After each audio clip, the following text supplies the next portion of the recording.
A recent commentary on Fox Business Network, which is part of the #1 news channel in America and the most influential cheerleader of White House policies, unsurprisingly embraced the U.S. government's economic war with China. But the harshly worded piece, which aired during prime time on May the 14th, also took matters one step further. Host Trish Regan branded the U.S. trade imbalance with China as a weapon which the U.S. must use against China.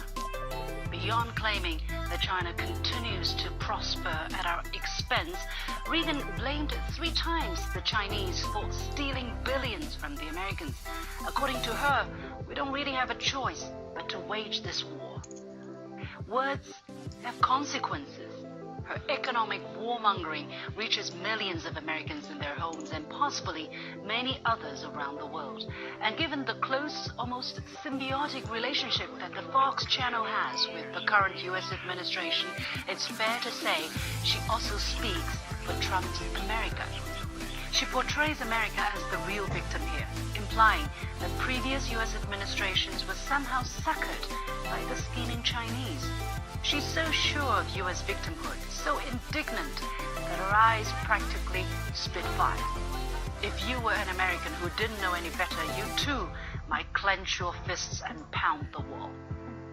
Yet, in carefully analyzing her words, it's all emotion and accusation, supported with a little substance. One figure upon which she bases her argument is that alleged Chinese intellectual property theft deprives the American economy of $600 billion annually. That number, also cited by other mainstream U.S. media like CNN, comes from a 2017 report of the Commission on the Theft of American IP, produced by the National Bureau of Asian Research, a non-profit U.S. organization. Those are only their estimates, yet to be verified independently. And how do you define theft? According to whom? Even then, she misidentified this figure. The report actually says the total low-end value of the annual cost of IP theft to the U.S. economy may be as high as $600 billion. Overall, it's not referring to China, but the whole world combined. So, dear Trish, perhaps you need a better research team. Watching her commentary, though, it makes me realize if the U.S. side approaches these trade talks with such bigotry and hostility, they'll lead nowhere. The kind of language being used against China has been derogatory, to say the least. War, weapons, stealing, even that our country is raping their economy. By the way, how do you rape an economy? This is not the language of a trade partner, but the insults you might hurl at an enemy. China has tried to hold its head high and refrain from such uncivil language, but it doesn't seem to make a difference. The U.S. side did not hesitate to brandish the weapon and slap higher tariffs on China.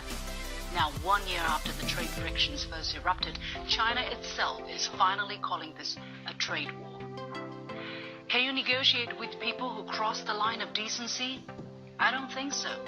When they issue unreasonable demands, compounded by virtually pointing a gun at your head, in this case, of course, tariffs, even if you wanted to engage, you simply can't.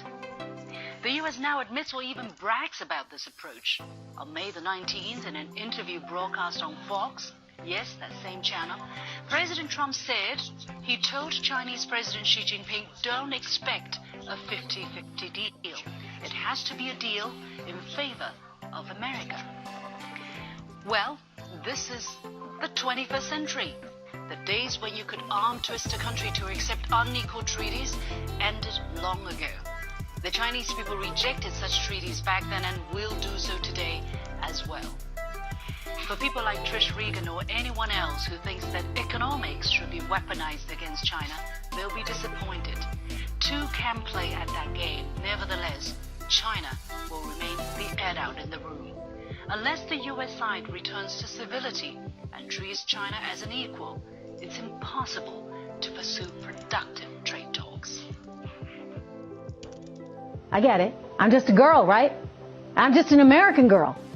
So I clearly couldn't know what I'm talking about, right? Of course, I must be all emotion and no substance. Okay, China, here's a little insight into how we American women think. We're damn smart, and we will willingly respond with emotion when presented with a set of facts like this.